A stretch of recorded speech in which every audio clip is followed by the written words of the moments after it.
गुरुर्ब्रह्मा गुरुर्विष्णु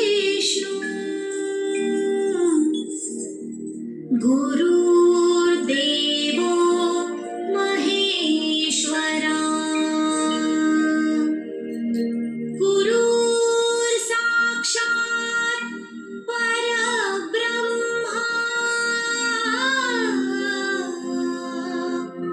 तस्मै श्री गुरुवे नमः।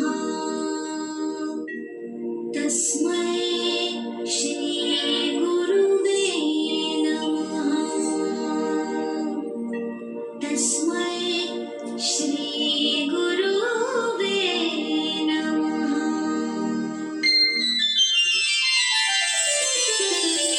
ପୂର୍ବରଙ୍ଗ ସମାପ୍ତ ହେଇସାରିଛି। ଚାଲ ଏବେ ସେଥିରୁ ଯାହା କିଛି ଶିଖିଲ ତାର ଅଭ୍ୟାସ କର। ଏଥିରେ ସାମାନ୍ୟ ଭୁଲ ହେବା ମଧ୍ୟ ଉଚିତ ନୁହେଁ। ସଦା ସର୍ବଦା ସ୍ନେହୀ ହେଇକି ରୁହ। କହିବା କୁହନ୍ତୁ ଋଷିଗଣ, ଆଗମନର ପ୍ରୟୋଜନ କ'ଣ? ହେ ମୁନିବର, ଯେବେଠାରୁ ଆପଣ ନାଟ୍ୟଶାସ୍ତ୍ର ରଚନା କଲେଣି ସେବେଠାରୁ ଅନେକ ପ୍ରଶ୍ନ ଆମ ମନରେ ଉଙ୍କି ମାରୁଛି। ଆମ୍ଭେ ସେ ସବୁର ଉତ୍ତର ପାଇବା ପାଇଁ ଆପଣଙ୍କ ନିକଟକୁ ଆସିଅଛୁ। ପଚାରନ୍ତୁ, ନିଃସଙ୍କୋଚ ହୋଇ ପଚାରନ୍ତୁ।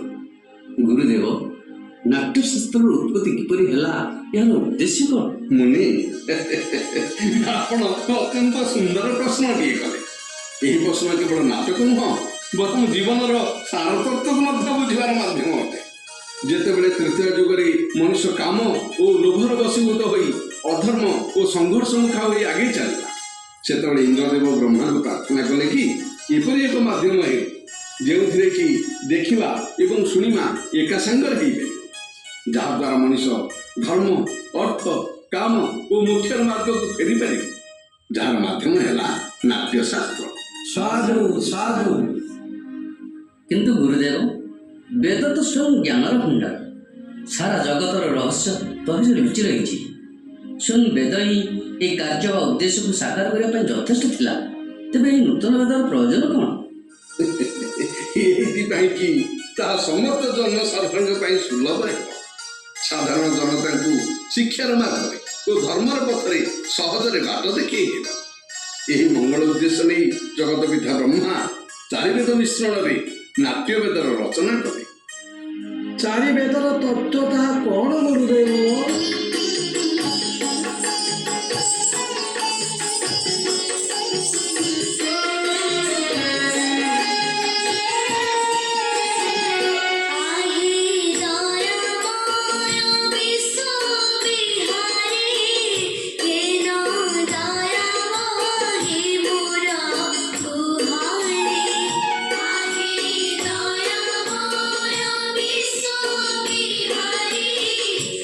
Hare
ଏଇ ଯେଉଁ ପାଠ ଶୁଣୁଛନ୍ତି ବ୍ରହ୍ମଦେବ ଏହାକୁ ଋଗ୍ବେଦରୁ ନେଇଛନ୍ତି।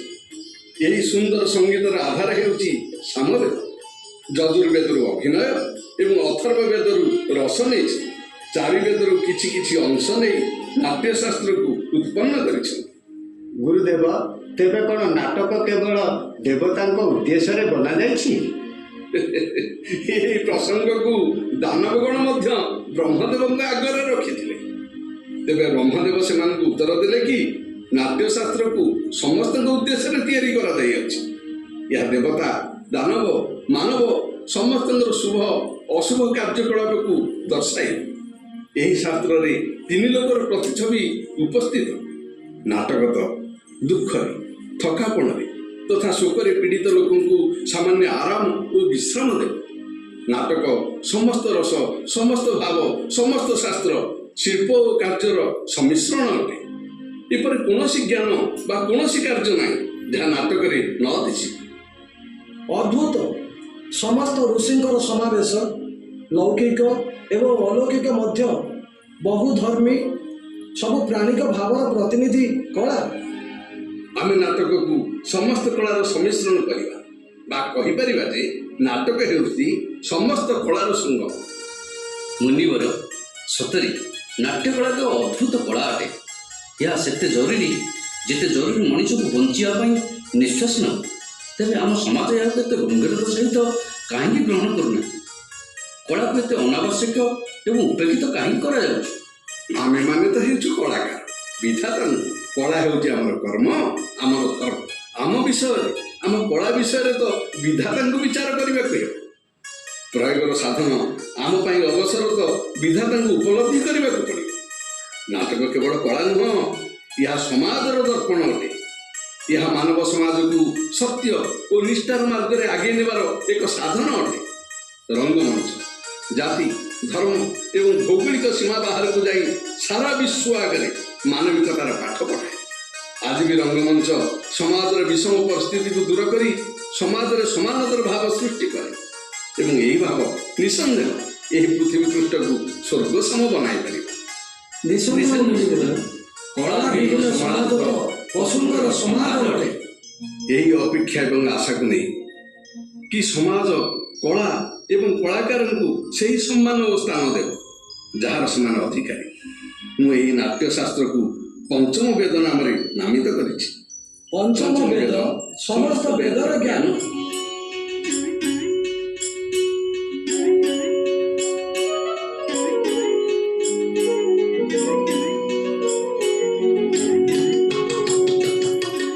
ଋଷିଗଣ, ମୋର ରଙ୍ଗକର୍ମୀ ପୁତ୍ରମାନେ ଆପଣମାନଙ୍କ ସ୍ୱାଗତ ନିମନ୍ତେ ନିଜର ପ୍ରସ୍ତୁତି ସାରି ଆପଣଙ୍କ ପ୍ରତୀକ୍ଷା କରିଛନ୍ତି। ଯାଆନ୍ତୁ ଏବଂ ନାଟକର ଆନନ୍ଦ ଉଠାନ୍ତୁ।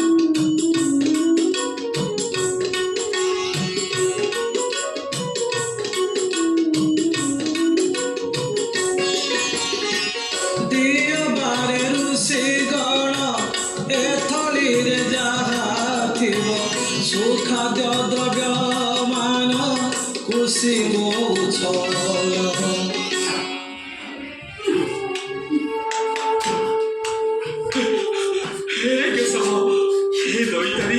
ସବୁ ତୁମରି ଇଚ୍ଛା ପ୍ରଭୁ, ସବୁ ତୁମରି ଇଚ୍ଛା। ଆମକୁ ମାରି ଭଲ କଲ ଭାଇ। ଆମେ ତୁମକୁ ଅଭିଶାପ ଦେଉଛୁ, ତୁମେ ରୋଗଗ୍ରସ୍ତ ହେଇଯାଅ, ତୁମେ ରୋଗଗ୍ରସ୍ତ ହେଇଯାଅ।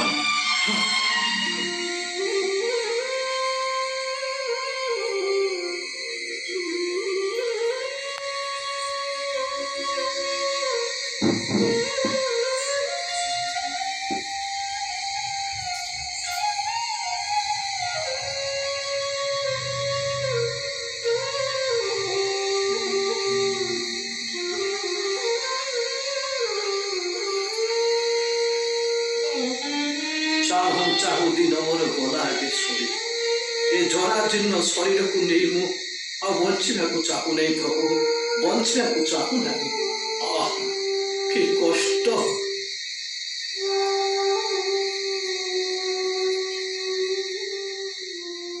ହାୟ ରେ ବିଧାତା, ଏ କି କର୍ମ ମୋର।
ଏବେ ମୁଁ ଜାଣୁଛି ପ୍ରଭୁ ତୁମେ ହିଁ ଭରସା, ତୁମେ ହିଁ ଭରସା।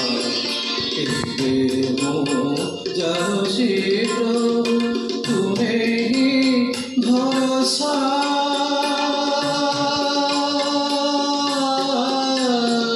ହେ ଦୟା ସାଗର, ବାରେ ମୋତେ ଦର୍ଶନ ଦେଇ ଏ ପିଣ୍ଡରୁ ପ୍ରାଣକୁ ନେଇ ମୋତେ ପାପ ଗର୍ଭରୁ ମୁକ୍ତି ଦିଅ ପ୍ରଭୁ। ଜୟ ଗୋଲଖ ବିହାରୀ ବିଷ୍ଣୁଙ୍କର ଜୟ, ବିଷ୍ଣୁଙ୍କର ଜୟ।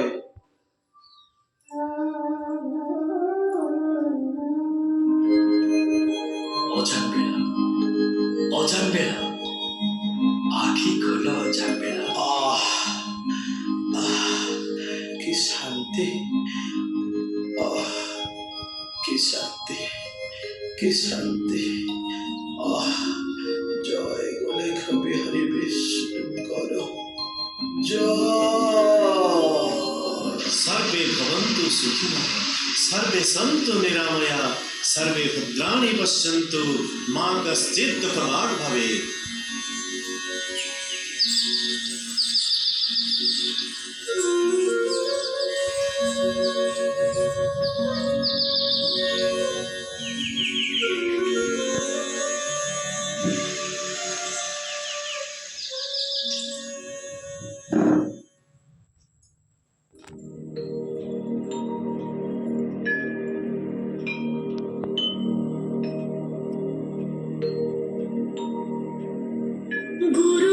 गुरुर्ब्रह्मा